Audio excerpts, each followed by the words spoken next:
Welcome back ABS education world में आप सभी का एक बार फिर से स्वागत है। तो पिछले क्लास में हम सभी ने भारत के पड़ोसी देश और अंतर्राष्ट्रीय सीमा के बारे में पढ़ा था। आज का हमारा टॉपिक भारत के द्वीप समूह एवं केंद्र शासित प्रदेश के बारे में होने वाला है। भारत में कुल 8 केंद्र शासित प्रदेश स्थित हैं, जिसको हम बारी बारी अध्ययन करेंगे। तो चलिए हम पहले केंद्र शासित प्रदेश अंडमान और निकोबार द्वीप समूह के बारे में पढ़ते हैं। पहले हम इसकी स्थिति के बारे में समझते हैं। अंडमान एवं निकोबार द्वीप समूह बंगाल की खाड़ी में म्यांमार के इरावदी नदी के 2 द्वीप रिपेरिस और कोको द्वीप में स्थित कोको चैनल के नीचे स्थित है। अंडमान और निकोबार द्वीप समूह 2 भागों में बटे हुए हैं, जिसमें पहला है अंडमान द्वीप, इसके अंतर्गत 4 द्वीप आते हैं, और दूसरा है निकोबार द्वीप, इसके अंतर्गत 3 द्वीप आते हैं। अगर द्वीपों की बात किया जाए तो लगभग 500 से अधिक द्वीप स्थित हैं, लेकिन हमें मुख्यतः इन 7 द्वीपों के बारे में पढ़ना है। अब हम अंडमान द्वीप के अंतर्गत आने वाले 4 द्वीप समूहों के बारे में पढ़ेंगे, जिसमें पहला है उत्तरी अंडमान, दूसरा है मध्य अंडमान, तीसरा है दक्षिणी अंडमान, चौथा है लिटिल अंडमान। तो इन 4 द्वीप समूहों को आप याद रखेंगे, जो कि अंडमान द्वीप के अंतर्गत आते हैं। आइए अब हम इसके नीचे स्थित निकोबार द्वीप समूह के अंतर्गत आने वाले 3 द्वीपों के बारे में पढ़ते हैं, जिसमें पहला है कार निकोबार, दूसरा लिटिल निकोबार, तीसरा ग्रेट निकोबार। अब हम इसको फिगर के माध्यम से समझते हैं ताकि आपको आसानी हो सके समझने में। तो फिगर में आप देख सकते हैं, तो जैसा कि हमने पीछे बताया, म्यांमार में स्थित इरावदी नदी के किनारे म्यांमार के 2 द्वीप रिपेरिस और कोको द्वीप स्थित हैं। इसी के नीचे एक चैनल है जिसको कोको चैनल के नाम से जाना जाता है। पहले आप चैनल के बारे में समझ लीजिए कि चैनल क्या होता है। तो कोको द्वीप के नाम पर कोको चैनल का नाम पड़ा। तो चैनल एक प्रकार का सकरा जल क्षेत्र होता है, जो कि कोको द्वीप और अंडमान द्वीप के मध्य स्थित है। तो फिगर में आप देख रहे होंगे, इस कोको चैनल के नीचे अंडमान द्वीप स्थित है। इसके अंतर्गत 4 द्वीप समूह आते हैं, जिसमें पहला है उत्तरी अंडमान, दूसरा मध्य अंडमान, तीसरा दक्षिणी अंडमान, चौथा लिटिल अंडमान। अंडमान और निकोबार द्वीप समूह की राजधानी पोर्ट ब्लेयर अंडमान द्वीप के दक्षिणी अंडमान द्वीप में स्थित है।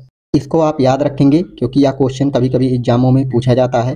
पोर्ट ब्लेयर अंडमान के किस द्वीप में स्थित है? फिगर में देख सकते हैं, इसके नीचे छोटे छोटे 3 द्वीप समूह और स्थित हैं, जिसको हम निकोबार द्वीप के अंतर्गत रखते हैं, जिसमें पहला कार निकोबार, दूसरा लिटिल निकोबार, तीसरा ग्रेट निकोबार। अंडमान द्वीप समूह और निकोबार द्वीप समूह के मध्य एक 10 डिग्री का चैनल है। यही 10 डिग्री चैनल अंडमान द्वीप और निकोबार द्वीप को आपस से अलग करता है। ऊपर वाला भाग अंडमान द्वीप और नीचे वाला भाग निकोबार द्वीप कहलाता है। तो आप सभी को फिगर के माध्यम से समझ में आ गया होगा। चलिए हम अब अगले पॉइंट के बारे में समझते हैं। अगला टॉपिक पढ़ने से पहले हम कुछ इंपॉर्टेंट पॉइंट को नोट डाउन कर लेते हैं, जिसमें पहला है दक्षिणी अंडमान तथा लिटिल अंडमान के मध्य एक चैनल है, जिसे दक्कन पैसेज कहते हैं। दूसरा पॉइंट है अंडमान और निकोबार के मध्य एक चैनल स्थित है, जिसका नाम 10 डिग्री चैनल है। फिगर में हमने आपको इसके बारे में बताया भी है।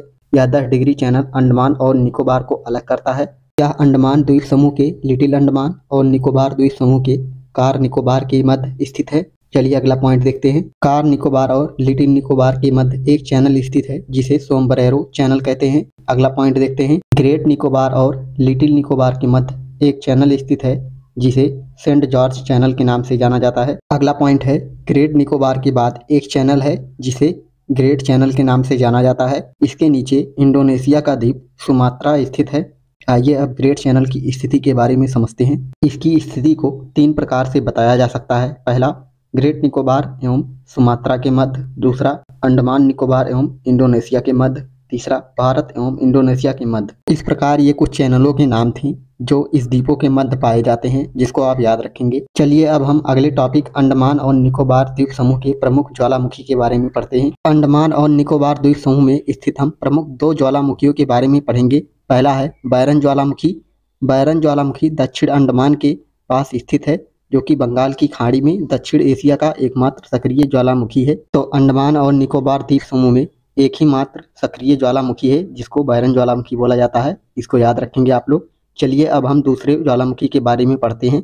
नारकोंडम ज्वालामुखी। नारकोंडम ज्वालामुखी यह एक सुषुप्त ज्वालामुखी है, जो अंडमान द्वीप समूह के उत्तरी अंडमान के पास स्थित है। तो इन 2 ज्वालामुखियों को आप याद रखेंगे। ये अंडमान और निकोबार में स्थित प्रमुख 2 ज्वालामुखी हैं। आइए अब हम अगले टॉपिक अंडमान निकोबार में स्थित प्रमुख चोटियां के बारे में पढ़ते हैं। अंडमान और निकोबार में स्थित प्रमुख 2 चोटियों के बारे में पढ़ेंगे, जो कि काफ़ी इंपॉर्टेंट है। जिसमें पहला है सैडल पीक चोटी। सैडल पीक चोटी अंडमान और निकोबार द्वीप में स्थित सबसे ऊंची चोटी है। जिसकी ऊंचाई 732 मीटर है।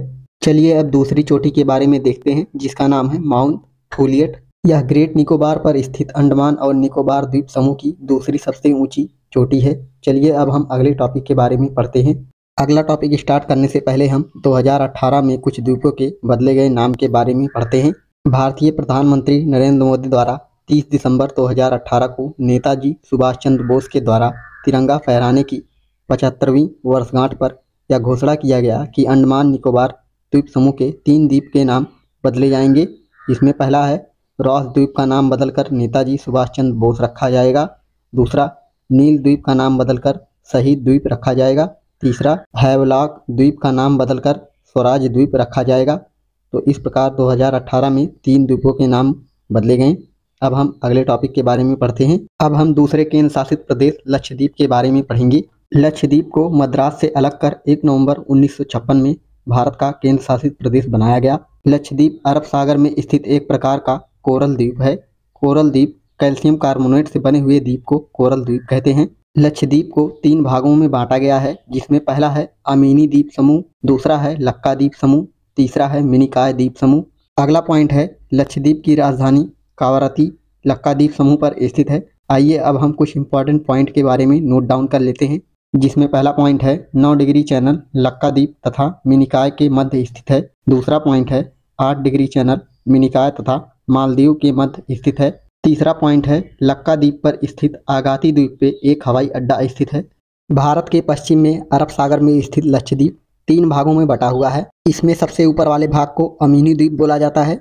उसके नीचे वाला जो आप भाग देख रहे हैं ये है लक्का द्वीप। लक्का द्वीप के बारे में आपको 2 चीज विशेष ध्यान में रखनी है। लक्का द्वीप के बगल में आप छोटा सा एक द्वीप देख रहे होंगे, जिसे आगाती द्वीप बोला जाता है। इसी आगाती द्वीप पर एक हवाई अड्डा स्थित है। और दूसरा पॉइंट है इसी लक्का द्वीप पर लक्षद्वीप की राजधानी कावारती भी स्थित है। और जो सबसे नीचे वाला भाग दिख रहा है इसे मिनिकॉय बोला जाता है। 9 डिग्री का चैनल मिनिकॉय और लक्का द्वीप के बीच स्थित है और मिनिकॉय के नीचे मालदीव स्थित है। इसी मिनिकॉय और मालदीव के बीच से 8 डिग्री चैनल होकर गुजरती है। चलिए अब हम तीसरे केंद्र शासित प्रदेश पुडुचेरी के बारे में पढ़ते हैं। पुडुचेरी को भारत का केंद्र शासित प्रदेश 1 नवंबर 1954 में घोषित किया गया। अगला पॉइंट है पुडुचेरी की राजधानी पौंडीचेरी है।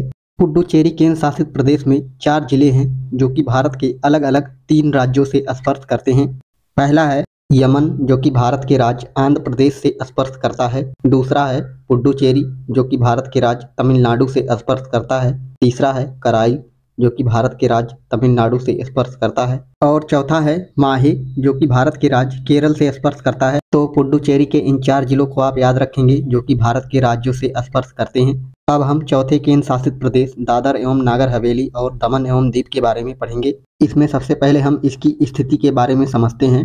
दादर जो कि गुजरात में स्थित है, नागर हवेली जो कि गुजरात और महाराष्ट्र के बॉर्डर पर स्थित है, दमन जो कि गुजरात के कच्छ के नीचे वाले बॉर्डर पर स्थित है और दीव अरब सागर में स्थित है। तो इस प्रकार ये चारों अलग अलग जगह पर स्थित हैं। आइए अब हम 5वें केंद्र शासित प्रदेश लद्दाख के बारे में पढ़ते हैं। अगस्त 2019 में भारत की संसद ने जम्मू पुनर्गठन अधिनियम 2019 पारित किया, जिसके द्वारा 31 अक्टूबर 2019 को लद्दाख को केंद्र शासित प्रदेश का दर्जा मिला। 6वां केंद्र शासित प्रदेश है जम्मू एंड कश्मीर। जम्मू और कश्मीर भारत द्वारा केंद्र शासित प्रदेश के रूप में प्रकाशित एक क्षेत्र है, जो दक्षिण एशिया के उत्तर पश्चिम में स्थित है। अगला पॉइंट देखते हैं। यह कश्मीर के बड़े क्षेत्र का हिस्सा है, जो सन 1947 से भारत, पाकिस्तान और चीन के बीच विवाद का विषय रहा है। अगला पॉइंट देखते हैं। यह भारत के राज्य हिमाचल प्रदेश और पंजाब के उत्तर में, भारत के केंद्र शासित प्रदेश लद्दाख के पश्चिम में स्थित है। अब फिगर के माध्यम से इसको समझते हैं। फिगर में आप देख सकते हैं जम्मू और कश्मीर से एक केंद्र शासित प्रदेश लद्दाख जुड़ा हुआ है और 2 प्रदेश पंजाब और हिमाचल प्रदेश जुड़े हुए हैं। इसके ऊपर पीओके है और अस्काई चीन है और लद्दाख में ही स्थित सियाचिन ग्लेशियर है। इसको आप याद रखेंगे। अब हम 7वें केंद्र शासित प्रदेश चंडीगढ़ के बारे में पढ़ते हैं। चंडीगढ़ को 1 नवंबर 1966 को केंद्र शासित प्रदेश बनाया गया। इस दिन पंजाब से अलग होकर 2 नए राज्य हरियाणा और हिमाचल प्रदेश का निर्माण किया गया और चंडीगढ़ को संयुक्त रूप से पंजाब और हरियाणा की राजधानी बनाया गया। अब हम अगले केंद्र शासित प्रदेश 8वें और लास्ट केंद्र शासित प्रदेश दिल्ली के बारे में समझते हैं। पहला पॉइंट है दिल्ली पहले एक राज्य था। 1956 के राज्य पुनर्गठन अधिनियम के बाद दिल्ली ने अपना राज्य का दर्जा खो दिया और एक केंद्र शासित प्रदेश बन गया। अगला पॉइंट है 1991 में केंद्र शासित प्रदेश दिल्ली को आंशिक राज्य का दर्जा मिला और इसे राष्ट्रीय राजधानी क्षेत्र दिल्ली के रूप में जाने जाने लगा। तो इस प्रकार हमने 8 केंद्र शासित प्रदेश के बारे में पढ़ा। इसी के साथ आज का हमारा टॉपिक कंप्लीट हुआ। मिलते हैं कल और एक नए टॉपिक के साथ। यदि आप चैनल पे नए हैं, हमारे चैनल ABS एजुकेशन वर्ल्ड को सब्सक्राइब करें, वीडियो को लाइक और शेयर करें ताकि ऐसे ही टॉपिक वाइज डेली आपको लेक्चर प्रोवाइड होते रहें। Thanks for watching this video.